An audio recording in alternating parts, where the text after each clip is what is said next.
So let's look into the types of those evolutionary trees. We'll talk about different topologies or shapes of these trees, and let's look into what many types are there. So these evolutionary trees are also known as phylogenetic trees, or commonly we call them as dendrograms. So it's a representation of evolutionary relationships between a set of organisms. So here we see that there are two, we call them as leaves or taxa. One is taxon. So we have two taxa, and those two leaves which are close to one another, we call them as sister taxa. We know that internal nodes are present internally, where we think of if two genes or two organisms or two leaves which are coming from the same node, we believe that at that node there exists their ancestor. We have terminal nodes or tips which terminate into these leaves, and we know there is an outgrowth, and some of the times the trees are rooted. We know that there are internal nodes also, and there are branches in those trees. So the trees are rooted or unrooted. In a rooted tree, here exists a particular node called root, from which a unique path leads to any other node. So for example, here there is a root R, and you can take a path to D, you can take a path to C, and rest of them. So that is a common point where we can say that evolution starts, or there exists a common ancestor to this whole group. So the direction of each path corresponds to an evolutionary time. So for example, there is some root, and then from root to we can lead to node 1, and then node 2, and then finally we reach to this leaf D. So this direction, or this whole path, its length can be correlated with the evolutionary time. The root is the common ancestor of all OTUs, whereas an unrooted tree is the tree that only specifies the relationship among OTUs, but it does not define any evolutionary path. So we don't trace a root in this tree, so we cannot say where the root is located. So this is a kind of unrooted tree. And they do not make assumptions or require knowledge about the common ancestor. So if you look into this picture, it's hard to find where the common ancestor is. So common ancestor is not considered in these kind of situations. How many trees we can get if this is about those number of rooted trees? So that is 2n minus 3 factorial divided by 2 raised power n minus 2 into n minus 2 factorial.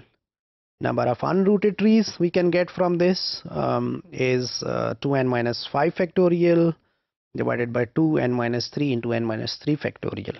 You remember factorial is you can take a number and start multiplying it with its smaller numbers in a consecutive order till you reach 1. So here is the relationship between n and how many rooted trees we can get or how many unrooted trees we can get. So as n becomes bigger, there are 10, for example, sequences, or 10, for example, OTUs or leaves. So in that case, you can have so many rooted and unrooted trees. So for instance, if you start with 2, you can have 1 each, and for 3, you can have 3 trees which are rooted, and we can have 1 unrooted tree, whereas with 4 you can have 15 and 3, and with 5 you can have 105 and 15. So depending upon where you place that root, in this way you can have a variety of possible combinations. So the trees are divided into different types. One of them is called as cladogram, then is phylogram, and then there is another special type, we call it as a ultrametric tree.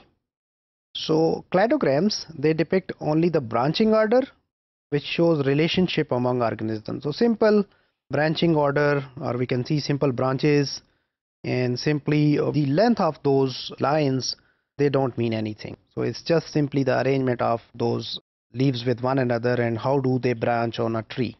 The branches can be traced back to the point where they branch off, representing a hypothetical ancestor in case of a cladogram. Phylograms are the trees that represent branch lengths as proportional to some measure of divergence between species. So how do these species they change from one another? So we can have different units For example, here we have different time units. We have 1, and then between B and C we have a distance of 7, 1 plus 6. Same way we can calculate the distance, and this distance is actually representing the actual genetical changes which takes place over the course of time, which has been followed by the course of evolution. These trees include a scale bar to indicate the degree of divergence represented by a given length of a branch. And ultrametric trees can be rooted so that all paths from the true root to leaf have the same length. We do have time, but we have these trees, they can be rooted as well as they have the same lengths. So we see in this section that evolutionary tree is the actual representation of the evolutionary relationship between different set of organisms, and there are different types of evolutionary trees.